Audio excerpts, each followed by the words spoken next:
Journalist are Krishnaraju సాక్షి యాజమాన్యంపై కఠిన చర్యలు తీసుకోవాలి. జర్నలిస్ట్ ఆర్ కృష్ణరాజు సాక్షి యాజమాన్యంపై కఠిన చర్యలు తీసుకోవాలని దారా వీరేంద్ర తెదేపా ప్రధాన కార్యదర్శి అమరావతిని దేవతల రాజ్యంగా రాష్ట్ర ప్రజానీకం భావిస్తుంటే జర్నలిస్ట్ కృష్ణరాజు మాత్రం వేసల రాజధాని అని పేర్కొనడాన్ని తీవ్రంగా ఖండిస్తున్నట్లు తెదేపా ప్రధాన కార్యదర్శి దారా వీరేంద్ర అన్నారు. వీరిపై కఠిన చర్యలు తీసుకోవాలని బ్రాడ్కాస్ట్ ఆఫ్ ఇండియా వారికి ప్రెస్ క్లబ్కి ఫిర్యాదు చేసినట్లు ఆయన చెప్పారు. ముఖ్యమంత్రి చంద్రబాబు రాష్ట్రాన్ని అభివృద్ధి రాష్ట్రంగా మారుస్తుంటే జగన్మోహన్ రెడ్డి పేటీఎం బ్యాచ్ మాత్రం మహిళలపై అసభ్య వ్యాఖ్యలు చేస్తున్నారన్నారు.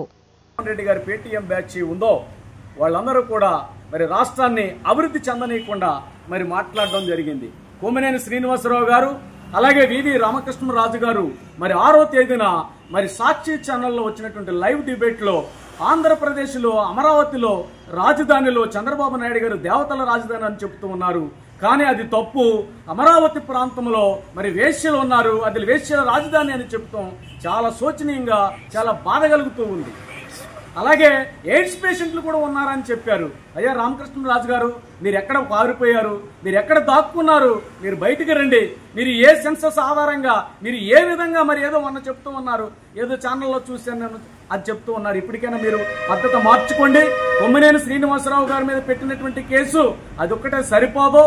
నేను ఈ రోజున మరి చింతలపూడి పట్టణవాసిగా తెలుగుదేశం పార్టీ జిల్లా ఎస్ఎస్ఎల్ సెక్రటరీగా మరి బాధ కలిగి నేను ఈ రోజున వారి మీద సాక్షి ఛానల్ మీద మరి అలాగే జగతి పబ్లికేషన్ మీద మరి కొమ్మినేని శ్రీనివాసరావు గారి మీద జగన్ రెడ్డి గారి మీద అలాగే భారతీరెడ్డి గారి మీద సజ్జల రామకృష్ణారెడ్డి గారి మీద ఎస్సీ ఎస్టీ అట్రాసిటీ కేసు పెట్టాలనే ఉద్దేశంతో మరి సెంట్రల్ బ్రాడ్కాస్టింగ్ మినిస్టర్ గారికి అలాగే ప్రెస్ కాన్ఫరెన్స్ అకాడమీకి కూడా మరి నోటీసులు పంపించడం జరిగింది.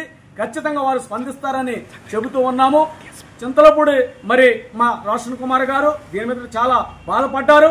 తమ్ముడు, ఖచ్చితంగా మనం ఈ విషయాన్ని గౌరవ ముఖ్యమంత్రి గారి దృష్టికి తీసుకువెళ్లి ఖచ్చితంగా మరి ఏదైతే జగన్మోహన్ రెడ్డి చేస్తున్నటువంటి ఈ పైశాచిక ఆనందాలతో మరి వాటిని మనం తరిమి కొట్టాలని వారు ఇచ్చినటువంటి సందేశం ద్వారాగా వారు ఇచ్చినటువంటి పిలుపు మేరకు మొన్న మరి ఏదైతే జరిగిందో 6వ తేదీన దాని విషయం మీదట నేను ఎస్సీ ఎస్టీ అట్రాసిటీ కేసుని మరి వారందరి మీద ఫైల్ చేయాలని మరి జంగారెడ్డిగూడెం డిఎస్పీ గారికి మరి వినతి పత్రం ఇవ్వడం జరిగింది.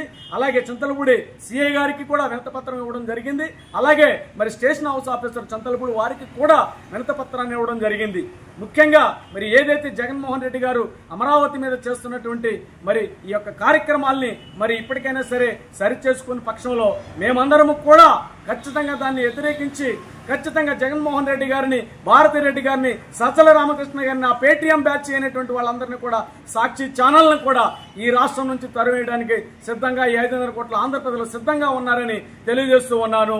అలాగే ఇంకా మరి ముఖ్యంగా మరి చంద్రబాబు నాయుడు గారు ఏదైతే గూగుల్ దిగ్గజముందో గూగుల్ను కూడా మరి అమరావతి ప్రాంతానికి తీసుకువచ్చి మరి ఇక్కడ అభివృద్ధి చేయడానికి 1000 కోట్ల ఉద్యోగాలు తీసుకొచ్చి మరి ఇక్కడ నిరుద్యోగులకి మంచి చేయాలనే ఉద్దేశంతో దాన్ని జీర్ణించుకోలేనటువంటి జగన్మోహన్ రెడ్డి గారు మరి ఛానల్ ద్వారాగా అనేకమైనటువంటి కట్టుకథలు అల్లి ప్రజల మనోభావాల మీద దెబ్బతీసే విధంగా మాట్లాడుతూ ఉన్నారు. ఖచ్చితంగా దీని మీదట జగన్మోహన్ రెడ్డి గారి మీద భారతీరెడ్డి గారి మీద సజ్జల రామకృష్ణారెడ్డి గారి మీద వివి రామకృష్ణ గారి మీద మరి అలాగే లైవ్ షో నిర్వహిస్తున్నటువంటి కొమ్మినేని శ్రీనివాసరావు గారి మీద కూడా ఎస్ఎస్టీ అట్రాసిటీ కేసు కట్టి మరి వాళ్ళ మీద చర్యలు తీసుకోవాలని కోరుకుంటూ ఉన్నాను.